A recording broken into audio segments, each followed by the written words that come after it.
Hello there, this is John Franquez, and here we are with the Presidency series. We ended with George Washington, and now we are on the second president, John Adams. George Washington was a tall, 6-foot, 2-inch man, handsome, hero of the Revolution, and here comes John Adams, short, fat, bald. Not a very, it's a kind of a thankless job to follow in Washington's footsteps, but Adams, he was no Brad Pitt, but hey, he was a big brain. Something about Adams before we get to the presidency. During the Boston Massacre several years earlier, when nobody wanted to defend some British soldiers that had shot into a mob of Americans that were attacking them, Adams went forward and defended them and won the case. He was a very principled man. Adams also, when the Declaration of Independence was written by Thomas Jefferson, Jefferson wrote it, but Adams stood on the ground in the Congress and defended it and pushed forward the ideas, and it was signed. Adams was a very powerful founding father. He was also the ambassador for us in England and in France and helped sign the peace treaty. John Adams was a brain. Even Thomas Jefferson said, and Thomas Jefferson was no slacker. He himself said that Adams was better read than he was. Adams was a family man. His dad was kind of a minister, a deacon, and he wanted Adams to do the same, but instead John Adams became a lawyer. Nevertheless, Adams followed the principle of the religion that he was brought up with, and he believed that right was right, and he would defend it regardless. He was I think the only founding father who never had a slave, and he was proud of that. He was a family man, I mentioned. He had several kids. Unfortunately, sadly, in the later years, he lost one son to alcoholism, and one of his daughters died of breast cancer. He was married to Abigail Adams, and I cannot overestimate the importance of Abigail Adams in John Adams's life. Abigail was a very smart woman, maybe not as well-read as he was, but I think just as intelligent, and who knows? She actually pushed her husband to try to get more women's rights and all of that. I think that was the influence of their time in France. Abigail Adams was a good conversationalist, very intelligent, loved to hold conversations with other learned men, such as George Washington and Thomas Jefferson. They were impressed by this woman, and John Adams was very, very lucky to have her. She was his soulmate. Okay, George Washington is out, and an election was held. Back in those days, you got two choices. And the first choice would become president. Whoever came in second place with the most votes became vice president.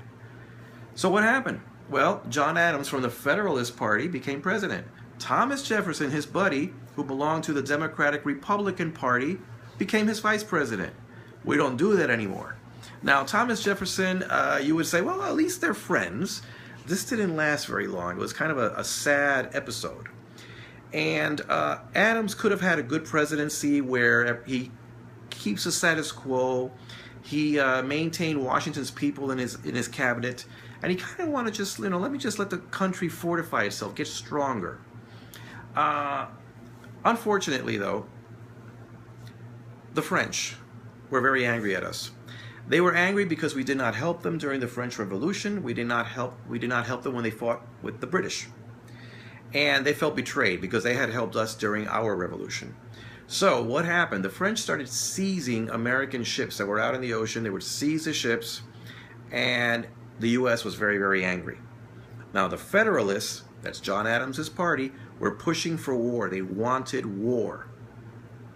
But he wouldn't declare war. He started strengthening the Army and the Navy, trying to, get ready just in case, but he was trying to avoid the war. The Democratic Republican Party, led by Thomas Jefferson, his vice president, did not want him to go to war. So when he starts fortifying the Navy, they were scared. And the French were actually talking to Jefferson behind John Adams' back, trying to get him to do something. Now, Adams sent a group of men out to France to try to negotiate a peace treaty. When they were there, they were bribed, actually. They did not accept the bribe. They were offered money. They didn't accept the bribe, came back, word got out that this had happened, and people were even angrier. So Jefferson, in the meantime, was really scared that we were going to fight against the French. And he actually hired a reporter named Callender to write reports attacking John Adams in the press. So in other words, this reporter Callender was on Thomas Jefferson's payroll. Think about that. The president's vice president hires a reporter to attack him. Adams eventually found out about this, and he was very, very hurt because this was his buddy from back in the day, his own vice president, and he was very, very bitter about it for several years. In the meantime, the Federalists, his own party, were angry because he was not going to war. He sent another peace treaty out. During this time, while Adams was being attacked, he signed two controversial acts. One of them was the Alien Act. The Alien Act was a law that said that they could kick out any, or in jail, any alien, any foreigner that was endangering the United States. Now, this act fell apart after John Adams, but parts of it survived, and they actually used it during World War II. Franklin D. Roosevelt had a lot of Japanese in internment camps.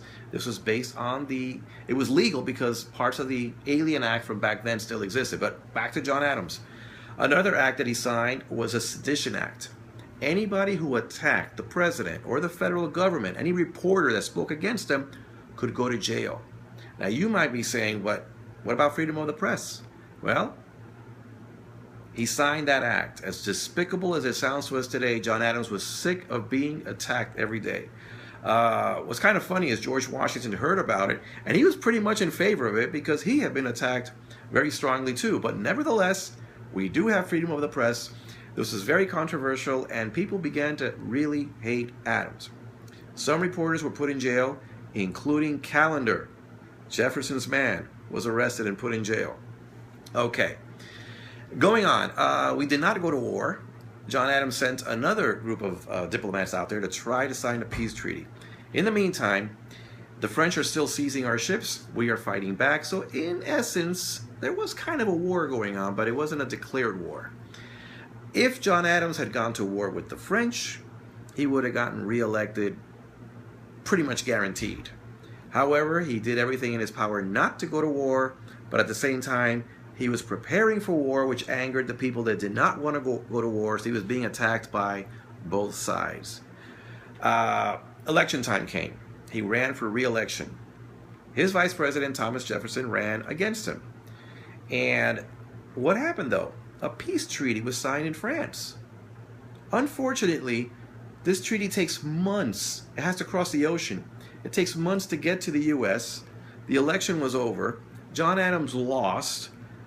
And then everybody finds out that John Adams actually signed peace with France, and we didn't go to war. Well, those were the breaks. Something else I should mention before we go on with other things is that John Adams was the first president to live in the White House. And when he moved in, the White House had not been finished. If you look out the front door, all you see is mud. And that was the Capitol back in those days. Adams was a very principled man, and as I mentioned, some of his children he did outlive two of his children. And he went back to Massachusetts very, very bitter. He started writing a lot. And in all of those writings, I guess he kind of liked, it was a catharsis for him. It was therapeutic to write all this bitterness out there on paper, and he finally got it out of there. Then he started writing books and writings and thinking. Adams was a very, very strong thinker and a very good writer. Abigail Adams, I should mention, I'm sorry. Abigail Adams died, however. This broke his heart. And in that, a little bit before that, he had written to Thomas Jefferson. He reached out.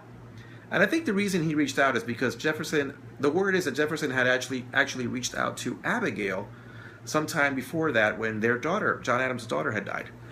Whatever the case may be, John Adams reached out to Jefferson, and Jefferson responded with very kind words of condolences, and they started writing to each other. It was years of correspondence. And in the correspondence, Thomas Jefferson admitted that Adams was right in not going to war with France. He said that millions would have died. If Adams, I mentioned before, had gone to war with France, we would have fought Napoleon. I don't know if we would have won or not, but there would have been a lot of deaths, and this small, fragile country, I don't know where we would be today. So in a sense, was he a successful president? Obviously not at the time. In fact, he was one of the most hated presidents for a long time, and he's gaining admiration in recent years, we should say. And I think we were lucky to have him at the time. Anyway, he was corresponding with Thomas Jefferson. July 3rd, 1826. Thomas Jefferson, who had been sick for a while, was now gravely ill. And he wanted to live at least till July 4th. And he could die on the 50th anniversary of the Declaration of Independence. He made it by a few hours, I believe.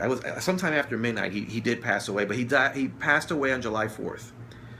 That July 4th, John Adams, who was healthy, 90 years old, healthy, got sick. And that same day, he started getting worse and worse, and he knew the end was near. Before he died, he said, "Jefferson still lives," not knowing that Jefferson had died some hours earlier. John Adams passed away. John Adams and Thomas Jefferson passed away on the same day, 50th anniversary of the Declaration of Independence, July 4th, 1826. But I should say that is the story of John Adams. That is the way it ended. And next episode, we're going to be talking about our third president, Thomas Jefferson, a very contradictory but very interesting man. In the meantime, give me your comments, or better yet, subscribe. This is John Franquez, signing off. Thank you.